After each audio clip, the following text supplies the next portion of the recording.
Dile que está a tu lado y vas a comer pan.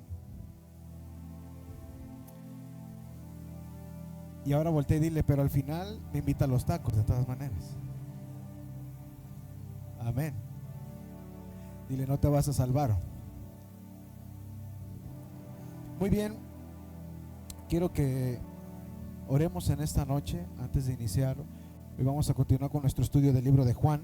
Amén. Así que vamos a inclinar nuestros rostros ahí donde estás. Vamos a orar. Vamos a pedir al Señor que nos guíe en esta noche en su palabra. Padre, te damos muchas gracias en esta hora por tu palabra. Te damos la bienvenida a ti, Espíritu Santo. Te hemos alabado y adorado. Y creemos, Señor, fervientemente que tú estás con nosotros. Bendito Señor, cualquier distracción que esté por encima de los aires, debajo de la tierra y rodeando nuestra vida, sea esparcida en el nombre de Jesucristo. Hoy nos enfocamos en ti, bendito Señor, y háblanos a través de tu palabra. Padre, que esta palabra sea como una semilla sembrada en nuestro corazón y que pueda dar fruto en su tiempo. Bendito Señor, oro por mis hermanos que no han podido venir. Guárdalos en el hueco de tu mano y cuídalos como la niña de tus ojos. Y si necesitan sanidad, que así sea, Padre, conforme a tu voluntad. Y si están pasando por luchas o pruebas, también fortalécelos en tu palabra. Bendito Señor, disponemos nuestra vida. Afina nuestro oído para escuchar tu voz. Afina nuestro corazón para entender las escrituras. Y que sea, Padre, todo conforme a lo que salga de tu boca y no de la mía, Señor. Bendito Padre, ven. Espíritu Santo, te damos la bienvenida en el nombre de Jesús. Y todos decimos amén. Muy bien, hoy vamos a seguir con nuestro estudio de Juan. Terminamos el capítulo 7 y quedó pendiente hablar acerca del capítulo 6. Así que vamos a abrir nuestra palabra, la palabra de Dios, en el capítulo 6 de Juan. Amén. Como saben, los jueves tenemos nuestro estudio de la Biblia y hoy vamos a hablar acerca de este capítulo que tiene tanta profundidad, tiene tanta riqueza. Amén. Ya lo tienes tú, Cami, ¿verdad? Y vamos a mirar en esta noche 3 puntos. Ahorita los voy a decir, pero antes de que iniciemos, quiero que estén orando mucho por el pastor Sergio, nuestro pastor de Ágape Tlaquepaque, que está pasando por un tiempo un poquito de dificultad en su salud. Les pido de sus oraciones, por favor. Esta semana no la ha pasado nada bien. Desde el domingo, bajando de predicar, se lo llevaron al hospital, pero ya está en casa, pero está un poco delicado. Les encargo que estén orando por su vida. Amén. Muy bien. El capítulo 6 de Juan es uno de los pasajes más densos teológicamente hablando del Nuevo Testamento. Aquí no solamente se narran milagros, sino que se revela la identidad mesiánica y divina del Señor Jesucristo. Cuando estamos hablando de una identidad mesiánica, estamos hablando del propósito por el cual el Señor Jesucristo vino a esta tierra. ¿Cuántos saben que el Señor Jesucristo tuvo una vida la cual fue puesta por el Padre y tuvo un designio que cumplir en esta tierra?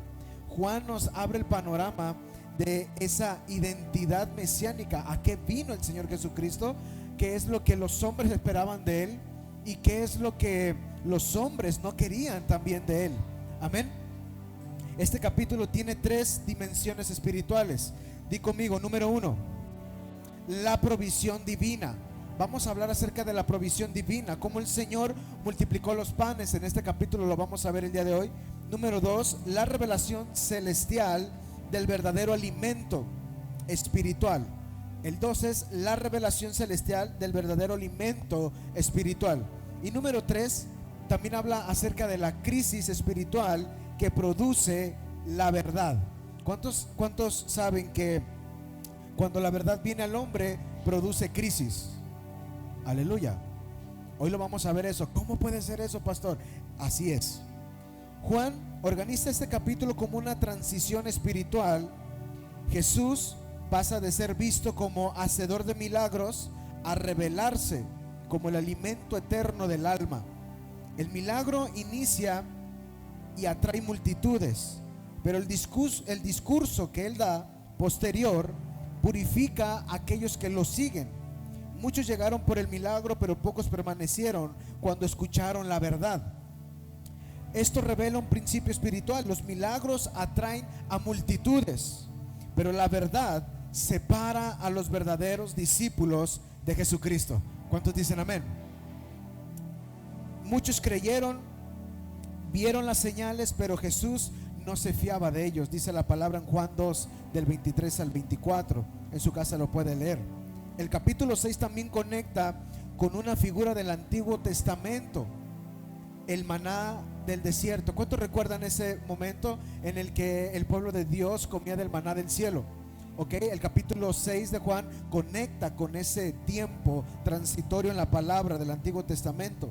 Cuando Dios alimentó a Israel en el desierto fue en el capítulo 16. Estaba estableciendo el Señor, el Padre, una profecía simbólica que se culminaría siglos después con el Señor Jesucristo. Amén. Era una representación en el Antiguo Testamento, pero ahora en el Nuevo Testamento lo vemos hecho carne, aquel alimento que la humanidad necesitaba. Amén. En Éxodo 16:4 dice que ese pan era temporal, pero Cristo sería el verdadero pan eterno. Aleluya. Vamos a leer desde el versículo 1 hasta el versículo 14 de Juan 6. Cami, ¿me ayudas por favor? Juan 6 del 1 al 14. Después de esto, Jesús fue al otro lado del mar de Galilea, el de Tiberias, y le seguía la gran multitud, porque veían las señales que hacían los enfermos. Entonces subió Jesús a un monte y se sentó allí con sus discípulos, y estaba cerca la Pascua, la fiesta de los judíos. Cuando alzó Jesús los ojos y vio que había venido a él gran multitud, dijo a Felipe: ¿De dónde compraremos pan para que coman estos? Pero esto decía para probarle, porque él sabía lo que había de hacer. Felipe le respondió: 200 denarios de pan no bastarían para que cada uno de ellos tomase un poco.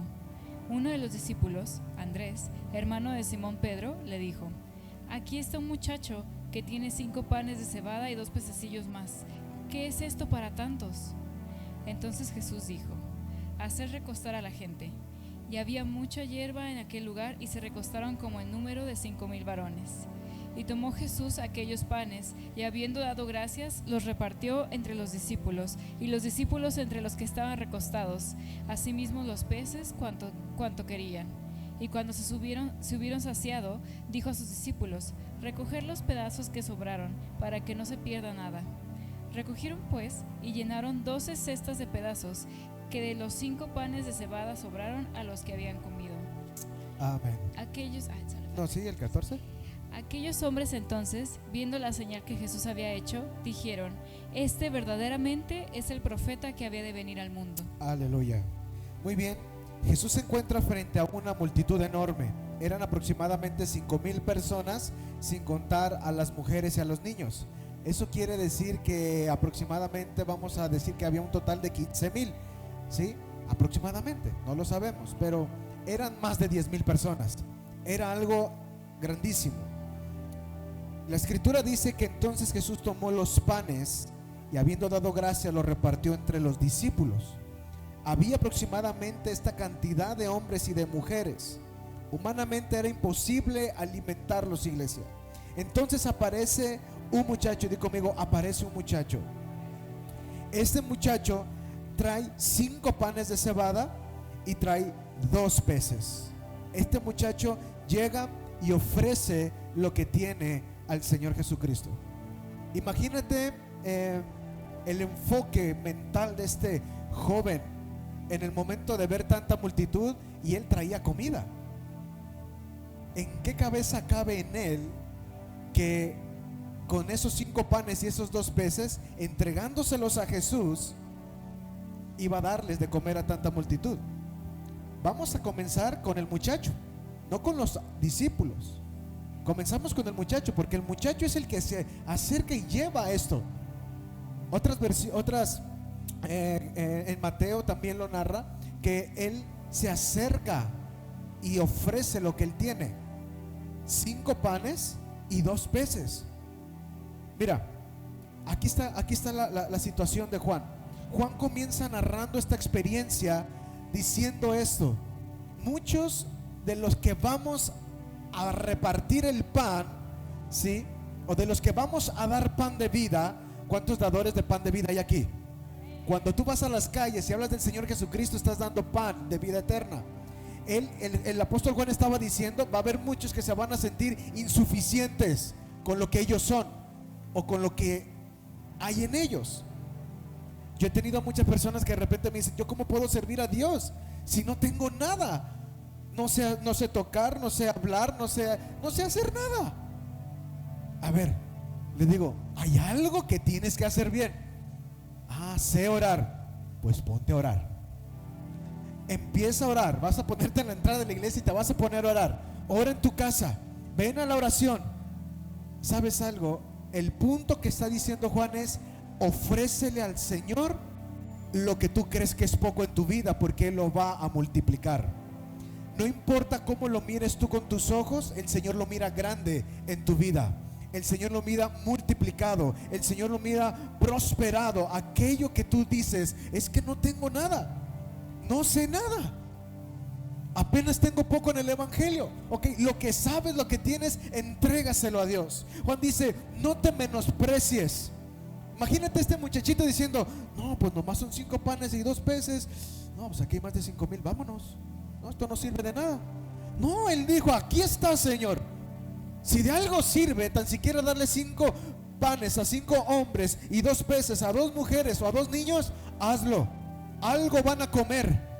Pero el Señor mira que entrega, ese muchacho entrega a Él lo que Él mira como insuficiente, lo que Él mira como pequeño, como escaso. Y Dios dice, oh, aquí está algo. Imagínate la boca abierta del niño cuando empieza, o del muchacho, cuando empieza a mirar que la cesta empezaba a multiplicarse el pan y aquellos 2 pececitos estaban multiplicados en miles de peces. Qué tremenda acción pudo haber vivido este muchacho.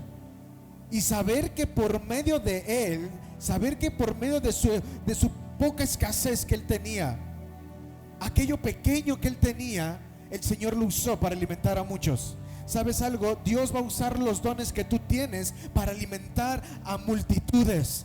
No necesitas ser el gran expositor, el gran predicador, el gran adorador para poder darle a multitudes lo que es Cristo Jesús. El Señor estaba diciendo, dame de lo poco que tú tienes y yo lo voy a utilizar, yo lo voy a hacer. Hay personas que se sienten inferiores todo el tiempo.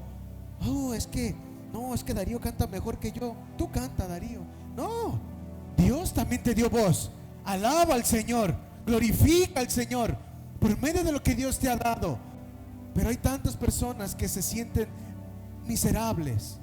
Dile que está a tu lado, eres bendito en el Señor. Eres bendito en el Señor. ¿Sí?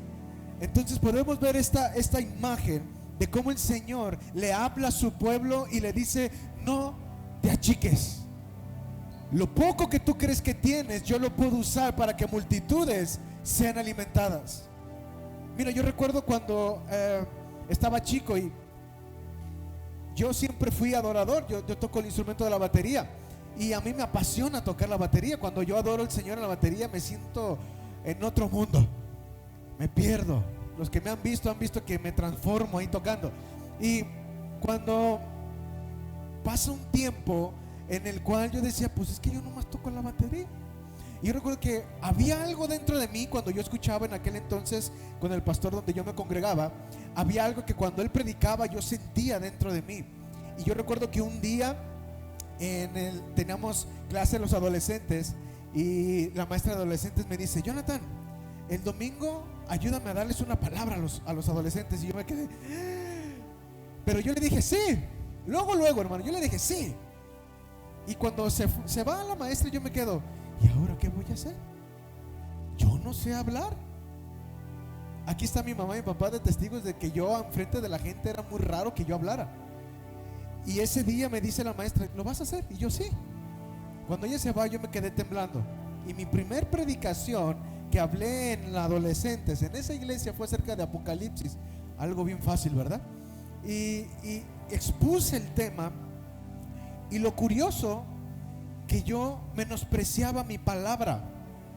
Yo llevé mi bosquejo, recuerdo bien que era una libretita chiquita, y esa libretita pequeña, ahí anoté mis versículos, eran como 3 versículos solamente, y algo que puso Dios en mi corazón, ¿no? Hablé acerca de la adoración del trono de Dios, y yo les estaba enseñando acerca de la adoración.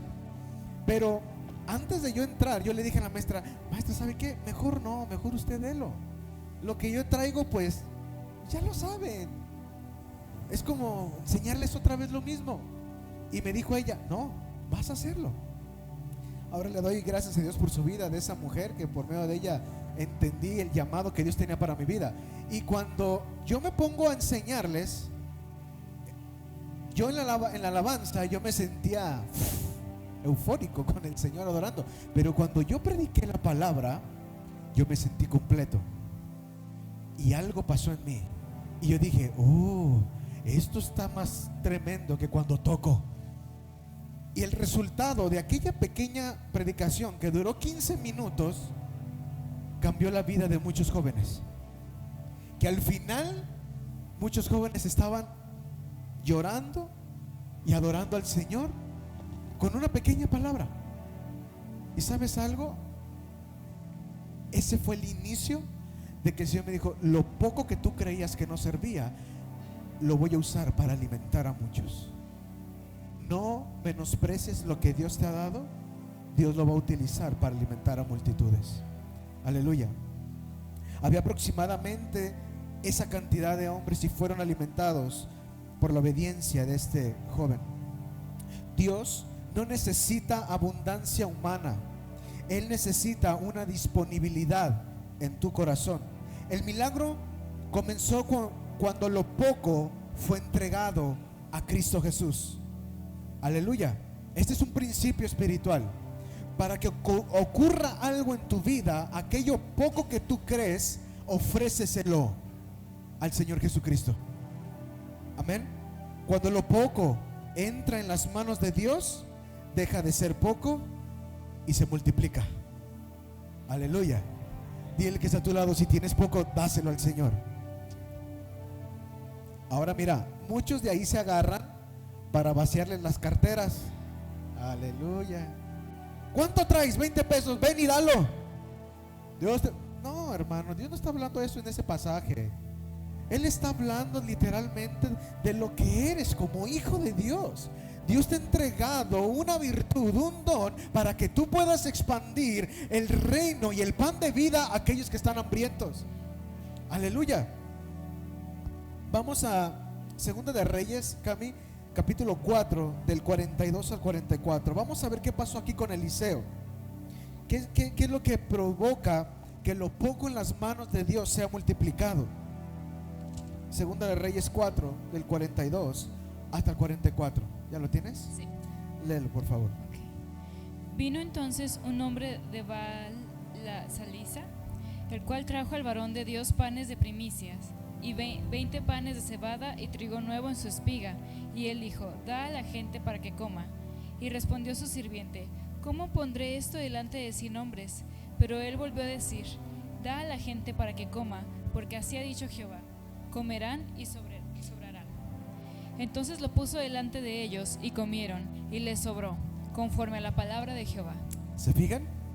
Cuando tú pones lo poco en las manos de Dios, te va a sobrar. Y ahora sí, como decía, como dijera mi pastor, ¿verdad? Y dale lo que quieras. Dale lo que quieras. Lo poco que tú tengas, dáselo, y verás que Dios lo va a multiplicar. Filipenses 4:19, Cami, vamos ahí. Escucha bien esta palabra. Y yo creo que esta palabra tienes que tomarla para tu vida. Filipenses 4:19. Mi Dios, pues, suplirá todo lo que os falta conforme a sus riquezas en gloria en Cristo Jesús. ¿Cuántos creen en eso? Vamos, ¿cuántos creen en eso? Mi Dios, pues, suplirá todo lo que os falta conforme a sus riquezas en gloria en Cristo Jesús. Hay algo importante dentro de este versículo, que Dios va a suplir todo lo que te falta conforme a las riquezas de Él, en gloria en Cristo Jesús. ¿En quién? en tu trabajo,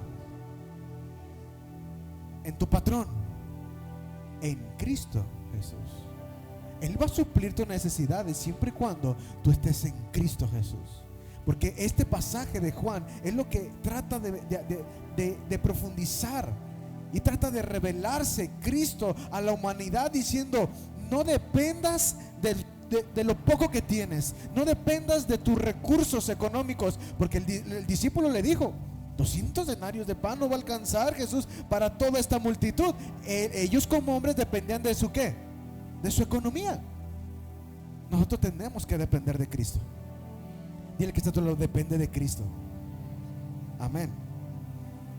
Mira, y dice la historia que el Señor Jesucristo empezó a repartírselo a los discípulos, y los discípulos tomaron cestas y ellos empezaron a repartirlo a todos los que estaban sentados en el lugar. Y dice que al final el Señor les dice: ahora vayan, ya que quedaron todos bien panzoncitos, vayan y recojan todo lo que quedó. Y los discípulos van y recogen todo lo que queda, y cada discípulo, vamos a suponer que aquí están los 12 discípulos, y cada discípulo traía una cesta llena de pan. Ese es un simbolismo, ¿sí? Es un simbolismo teológico y mesiánico para el fin de los tiempos, y escatológico. ¿Por qué? Porque el Señor Jesucristo les estaba diciendo: esto que acaban de ver es siendo yo repartido en ellos, y ustedes van a ser aquellos que van a repartir de mí. Sobró. ¿Por qué? Porque esto no se acaba aquí. El Señor Jesucristo le estaba diciendo: esto no se acaba en este momento. Quiero que reconozcan que ustedes son aquellos que ahora les va a tocar repartir el pan cuando yo no esté. Era el simbolismo que el Señor Jesucristo les estaba enseñando. ¿Por qué? Porque los 12 discípulos o las 12 cestas representan las 12 tribus de Israel. Eso quiere decir que el Señor iba a traer una provisión completa a su pueblo todo el tiempo.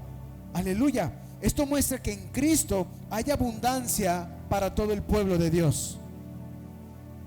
Aleluya. Cuando esto sucede, Jesús les estaba diciendo: Mateo, Andrés, Jacob, ahora a ustedes les va a tocar dar del pan de vida. Aleluya. Mira, vamos a Juan 6 del 22 al 27 acá. Vamos a leer de ahí. Vamos a pasar ahora un poquito del milagro a lo que pasa cuando no buscas realmente lo que debes buscar. El Señor Jesucristo se manifiesta como el pan de vida. El Señor Jesucristo se manifiesta sobrenaturalmente y declara un principio bíblico: dame tu pequeñez y yo la haré multiplicar para que alimentes a multitudes. Pero después fíjate lo que sucede en la historia. Juan 6:22 hasta el 27 acá. El día siguiente, la gente que estaba al otro lado del mar vio que no había habido allí más que una sola barca, y que Jesús no había entrado en ella con sus discípulos, sino que éstos se habían ido solos. Pero otras barcas habían arribado de Tiberias junto al lugar donde habían comido el pan después de haber dado gracias al Señor. Cuando vio, pues, la gente que Jesús no estaba allí, ni sus discípulos, entraron en las barcas y fueron a Capernaum buscando a Jesús. Y hallándole al otro lado del mar, le dijeron: Rabí, ¿cuándo llegaste acá? Respondió Jesús y les dijo: de cierto os digo que me buscáis, no porque me habéis visto las señales, sino porque comisteis el pan y os saciasteis. Trabajad, no por la comida que perece, sino por la comida que a vida eterna permanece, la cual el Hijo del Hombre os dará, porque a este señaló Dios el Padre. Amén. Ahí déjame ese versículo. Fíjate, después del milagro, la multitud buscó nuevamente a Jesús, pero Cristo revela la verdadera motivación de la gente.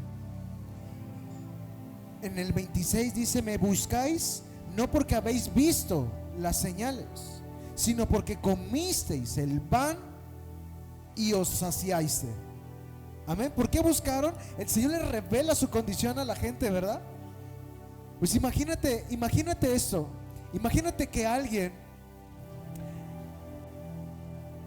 hoy en día haga esa manifestación en el cual comes gratis. Amén. Hay un dicho aquí en México que dicen que a la gorra no hay quien, ¿qué? Era lo que estaba viendo Jesús. Dijo, no, pues ustedes vienen a mí porque comiste, te saciaste y andas bien llenito, porque viste que yo puedo hacer que algo te llene. Yo puedo hacer milagros, yo puedo hacer prodigios en tu vida. Amén. La palabra buscar, ¿sí? Porque dice, me buscáis, no porque habéis visto las señales, sino porque comisteis pan y os saciaste. Está hablando de algo carnal, no está hablando de algo espiritual. Amén. La palabra buscar en este versículo significa seteo en el original, que significa perseguir, investigar, desear algo intensamente. Al Señor Jesucristo lo perseguían y lo deseaban intensamente, no por lo que Él era, sino por lo que Él daba. Amén. Pero aquí Jesús les revela que su búsqueda era interesada. No buscaban la revelación, no buscaban la provisión, buscaban la provisión material. Amén. Hay personas que quieren lo que Dios da, pero no quieren a Dios. Así de simple. Hay personas que van a Dios por el beneficio y no van a Dios por lo que Él es, por lo que es Él, Dios. Y el Señor dice, no, ahí ya no. ¿Cuántos de repente, mira, a mí me ha tocado que han venido personas a la iglesia donde vienen con una necesidad, Dios contesta su necesidad, Dios levanta al matrimonio, Dios restaura la familia y dejan de venir. Dios sana al hijo y dejan de venir. Solamente buscan a Dios como si fuera un amuleto, y Dios no es un amuleto, Dios es Dios. Y a Él se le busca y se le ama por lo que es Él, no por lo que Él hace. Hace algunos años el Señor me habló y me dijo, nunca ames las manos mías, siempre busca y ama mi rostro, porque de Él te vas a enamorar. Nunca te enamores de lo que hacen mis manos tienen poder para crear, para hacer, para deshacer, pero mi rostro es mi belleza la que te tiene que cautivar, la que tiene que llenar tu vida. Hermanos, Juan era el apóstol íntimo del Señor Jesucristo. Él fue el que conoció íntimamente al Señor Jesucristo. Él se dedicó su vida a conocer a su rabí. Él fue el único que pudo meter la mano en la comida del Señor Jesucristo. Era un acto de una amistad profunda, una intimidad profunda que podía hacer ese hombre.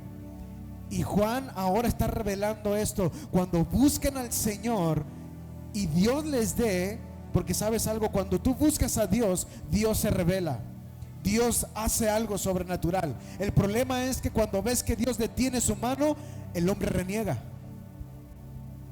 Aleluya. O de repente puedes estar buscando tu necesidad y estás ahí, dame Señor, súpleme, ayúdame. Pero la pregunta es, ¿en qué momento vamos con el Señor y le decimos, quiero conocerte a ti, quiero saber quién tú eres? Los hombres corrieron a Jesús en este pasaje no por lo que Él era, corrieron por lo que les había dado. Su carne los llevó a Jesús diciendo, con este no me va a faltar nada. Cuando tenga hambre va a hacer parecer una pizza y me la voy a comer.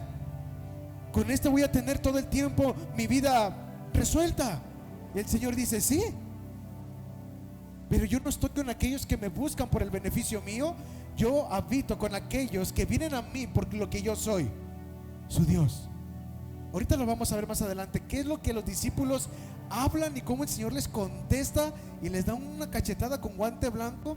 Y mira, es bien fácil buscar a Dios por lo que Él da, pero es bien difícil buscar a Dios cuando Él no responde. ¿Cuántos dicen amén? Es bien difícil poder venir a la iglesia cuando no hay un solo quinto y te tienes que venir caminando. Pero cuando Dios da, muchas veces te olvidas de que Él es el que te da. Y hay veces que el Señor tiene que meterte en desiertos. Hay veces que el Señor te tiene que meter en lugares desérticos para que tú mires y veas que el único que te puede dar en esta vida se llama Jesucristo. Amén. Mateo 6:33 dice, buscad primeramente el reino de Dios y su justicia, y todo lo demás vendrá por añadidura. Buscad primeramente el reino de quién, y todo lo demás vendrá por añadidura. Amén. Muchos hoy buscan milagros, prosperidad, sanidad, soluciones, pero pocos buscan transformar su corazón para agradar a Dios. ¿Cuántos dicen amén? Muchos buscan, dame, dame, dame, y el Señor cuando te dice, quita, ahí es cuando nosotros renegamos. Somos buenos para pedir, pero para quitar de nuestra vida de repente nos cuesta trabajo. Juan 6 del 28 al 29. Vamos a seguir adelante porque tengo mucho que hablar. Espero terminar hoy. Entonces le dijeron, ¿qué debemos hacer para poner en práctica las obras de Dios? Respondió Jesús y les dijo, esta es la obra de Dios, que creáis en el que Él ha enviado. Aleluya. Vuélvelo a leer, Cami, esa parte. ¿Desde el 28? Sí, desde el 28 y 29. Entonces le dijeron, ¿qué debemos hacer para poner en práctica las obras de Dios? Respondió Jesús y les dijo, esta es la obra de Dios, que creáis en el que Él ha enviado. ¿Cuántos creen en el que el Padre envió? ¿Cuántos creen en el Señor Jesucristo? Mira, fue simple. La multitud preguntó algo profundo. ¿Qué debemos hacer? Imagínate toda la multitud ahí. ¿Qué debemos hacer para poner en práctica las obras de Dios? Y Jesucristo les contesta con guante blanco y les dice, esta es la obra de Dios, que creáis en el que me ha enviado. Tienen que creer. La palabra creer en esta parte, en el original es pisteu, que significa confiar plenamente, apoyarse totalmente y entregar tu vida a alguien. Jesucristo les estaba diciendo, tienen que confiar plenamente que yo soy el Hijo de Dios, tienen que apoyarse totalmente en mí y tienen que entregar su vida a mí. Esta es la obra de Dios, que crean en mí, que se apoyen en mí, que estén entregando su vida cada día a mí. Esa es la obra de Dios. Y mira, la fe bíblica no es intelectual, es racional. Vamos a Filipenses 2 del 8 al 9. Fíjate en este mover, como el Señor Jesucristo les dice, crean. Cuando habla de creer, habla de que activen su fe. Amén. Filipenses 2 del 8 al 9. Y estando en la condición de hombre, se humilló a sí mismo, haciéndose obediente hasta la muerte y muerte de cruz, por lo cual Dios también le exaltó hasta lo sumo y le dio un nombre que es sobre todo nombre. Aleluya. Ahora vamos a Efesios 2 del 8 al 9. Fíjate en esta parte. Aquí hablamos ya de la salvación. Porque por gracia sois salvos por medio de la fe, y esto no de vosotros, pues es don de Dios, no por obras, para que nadie se gloríe. Ok, otra vez el 8. Porque por gracia sois salvos por medio de la fe. Hasta ahí. Porque por gracia sois salvos por medio de ¿qué? La fe. ¿Cuántos creen en el Hijo de Dios? Amén. Amén. Y esto no de vosotros, dice, pues es un don de Dios. Y en el versículo 9 relata la verdad absoluta de Juan. Deme el 9, Cami. No por obras, para que nadie se gloríe. No por obras, para que nadie se gloríe.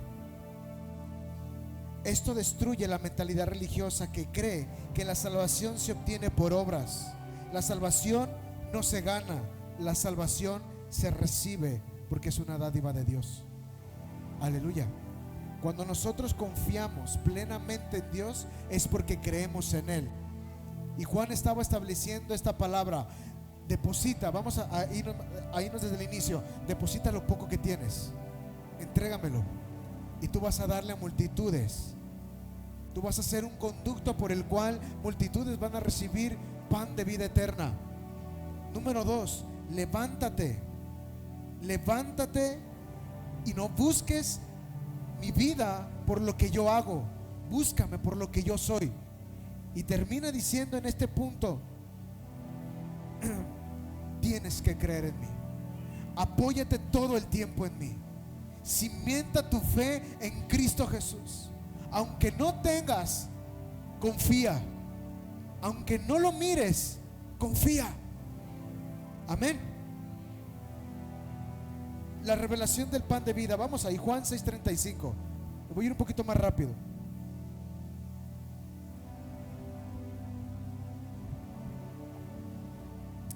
Juan 6:35. Dale, Cami. Jesús les dijo: Yo soy el pan de vida. El que a mí viene nunca tendrá hambre, y el que en mí cree no tendrá sed jamás. Muy bien. Aquí Jesús hace una de las declaraciones más profundas de su ministerio. Yo soy el pan de vida.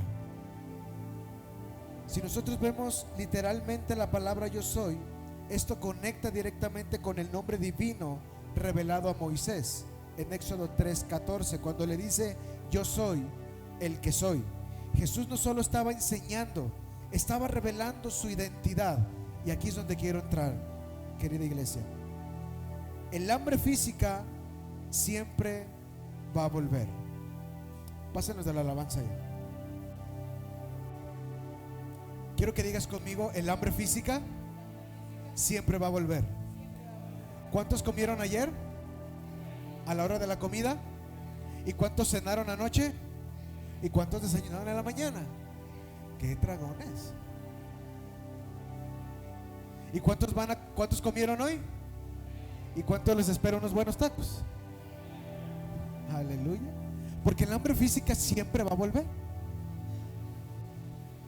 Y aquí el Señor, veme buscando acá Isaías 55:2. No voy a alcanzar a terminar hoy, así que lo vamos a dejar pendiente, pero quiero terminar este punto, porque es lo más profundo de Juan 6. El hambre física, hermanos, siempre va a volver, pero el hambre espiritual solo se satisface en Cristo Jesús. Mira, el salmista David era uno de los hombres más desesperados por el alimento espiritual. El apóstol Pablo fue uno de los hombres más desesperados por el alimento espiritual. Y de aquí en adelante el apóstol Juan empieza a revelar una conducta espiritual para todos los hijos de Dios. No es conducta, es cuando eres una disciplina. Eso es una disciplina espiritual cuando comienzas una vida en Cristo Jesús. La pregunta en esta noche, queridos hermanos: en 2 días ya llevas 6 comidas naturales, las cuales te han dado una alegría momentánea y se han esparcido. Porque cuando estás machucando sus frijolitos con huevito y café en la mañana y un buen chilito, hasta le haces gracias, Señor. Pero ¿cuántos de nosotros hay un hambre interna por Cristo Jesús? Él es el pan de vida. Si tu carne come más que tu espíritu, ahí hay un desbalance en la vida del Hijo de Dios. Juan empieza a enseñarnos que la conducta espiritual y la disciplina espiritual de un hijo de Dios es comer espiritualmente de Cristo Jesús. El Señor Jesucristo lo relató cuando Satanás viene y lo tienta y le dice: dile a estas 2 piedras que se conviertan en pan y come. Y él le dice: escrito está, no solo de pan vivirá el hombre, sino de toda palabra que sale de la boca de Dios. ¿Sabes algo? Si llevas 6 comidas en 2 días, quiere decir que tienes que tener 12 alimentos espirituales en tu vida en 2 días. Y dice: pastor, sí. ¿Cómo? Orando, leyendo la palabra, buscando al Señor. Cuando te metas a bañar, cuando estés cocinando, cuando te vayas a dormir, tienes que tener hambre por Cristo. Un hijo de Dios que no tiene hambre por Cristo, de nada puede decir, o de nada se puede levantar el cuello y decir: soy cristiano. No sirve. Porque ¿sabes algo? El Señor Jesucristo, Él les hace una pregunta más adelante. Él se revela diciendo: yo soy el pan de vida. El que a mí viene nunca tendrá hambre. Los hombres pasados fueron a Jesús porque Él daba de comer, no porque ellos querían comer de él. Ellos no les importaba él, les importaba lo que sacaba. Y Juan empieza a tomar otro enfoque y empieza a decir: queridos hermanos, sí, deposita lo poco, sí, tienes que creer en él, sí, tienes que ser un hijo íntimo de Dios, pero hay algo que tienes que hacer para que todo esto sea multiplicado y vaya a otro nivel espiritual. Y es como decir: ¿qué, Juan? Coman de Cristo. Él es el pan. Si desayunas en la mañana comida física, tienes que comer de Cristo en la mañana. Si cenas en la noche comida física, tienes que comer de Cristo en la noche también. No puede ser que los hijos de Dios hoy en día digamos somos cristianos, pero nuestra vida esté totalmente espiritual desnutrida. La oración ya lo dejamos, la adoración ya la dejamos, la lectura de la palabra ni se diga, y el predicar el evangelio pues mejor ahí le dejamos. Porque sabes algo, el que tiene hambre de Cristo se sacia de Cristo. Y vimos que en el capítulo 7, ¿cuántos recuerdan cuando él se levanta en las fiestas de los tabernáculos y grita: yo soy la luz? Él vuelve a declarar quién es él, pero en esa faceta hablábamos que él tenía un espíritu donde corrían ríos de agua viva. No pueden correr ríos de agua viva en tu interior, querida iglesia, si tú no dedicas un tiempo a comer de Cristo. Más adelante lo vamos a ver, cómo él les dice: coman y beban de mí. Y muchos se escandalizaron con esa palabra. ¿Cómo voy a comer de ti? ¿Cómo voy a beber de ti? Cuando la realidad es tan simple. Esta búsqueda que Juan empieza a revelarle al mundo es: sí, tú vas a ser aquel que alimenta a multitudes, pero siempre y cuando confíes que Él te dará, siempre y cuando confíes que Él está contigo, siempre y cuando comas de Él todos los días. Hay alguien que tenga hambre, coma de Cristo y nunca más tendrá hambre. Dice: yo soy el pan de vida, y el que viene a mí nunca tendrá hambre, y el que en mí cree no tendrá sed jamás. Las dos posturas por los cuales el ser humano puede morir es quitándole el alimento y quitándole el agua. En el Hijo de Dios, aquel que no tiene una disciplina espiritual en la cual coma de Cristo y beba de Cristo, va a morir espiritualmente. ¿Cuántos dicen amén? Entonces, hazte mejor esta pregunta: ¿cómo yo le pido al Señor cuando yo no soy nada para el Señor? ¿Cómo yo le pido al Señor cuando a mí no me interesa Él? Me interesa lo que Él me da, me interesa lo que Él provoca en la tierra, me interesan sus riquezas, me interesa su poder, su gloria, pero no me importa su persona. Imagínate cuántos de aquí están casados, que la esposa te busque nada más por el dinero, que tu hijo te busque nada más porque le prestas el carro, y que el día que tú le digas: hijo, ¿me amas? ¿Me conoces? ¿A poco tú eres mi papá? ¿Qué vas a sentir como padre? Ok, Jesucristo se guarda eso. Él dice: tú quieres de mí, come y bebe, y entonces verás algo en tu vida. Entonces verás algo en tu familia. Entonces verás la multiplicación. Entonces verás la provisión. Pero ven y come de mí. Búscame por lo que yo soy, no por lo que yo doy. Yo soy Jesucristo. Yo soy tu Dios. Eso es lo que tenemos que tener en cuenta, querida iglesia. Hay veces que dejamos a Jesucristo como un ritual dominguero. Venimos a la iglesia, aplaudimos, saludamos al hermano, pero toda la semana nos olvidamos de comer de Él. Todos los días se nos olvida el alimento espiritual. Isaías 55:2, ¿qué dice? ¿Por qué gastáis el dinero en lo que no es pan y vuestro trabajo en lo que no sacia? Oídme atentamente y comed del bien, y se deleitará vuestra alma con grosura. Otra vez, Isaías 55:2. ¿Por qué gastáis el dinero en lo que no es pan? Hasta ahí. ¿Por qué gastáis el dinero en lo que no es pan? ¿Sigue? ¿Y vuestro trabajo en lo que no sacia? Aleluya. Oídme atentamente y comed del bien, y se deleitará vuestra alma con grosura. Esta palabra de Isaías está tremenda. ¿Por qué gastas tu dinero en lo que no es pan?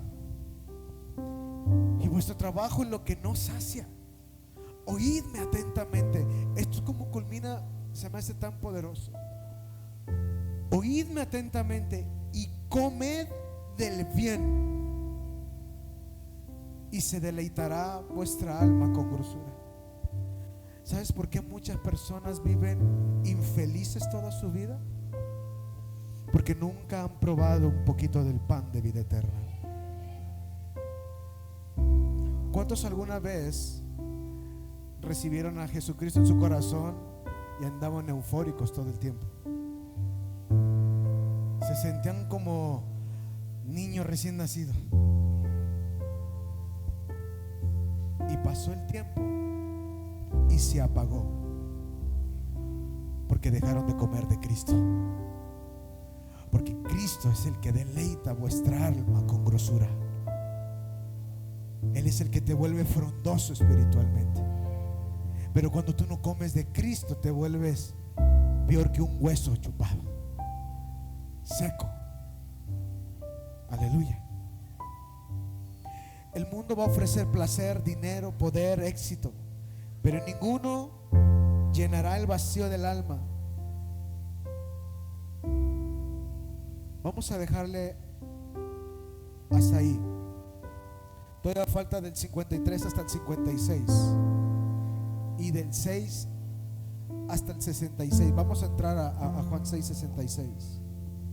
Vamos a dejarlo hasta ahí. Pero quiero que te lleves esta palabra en esta noche, iglesia. ¿Realmente como de Cristo todos los días?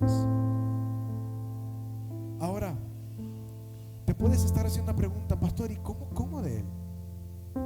Tú dices que yo coma de Cristo, que yo participe de este acto.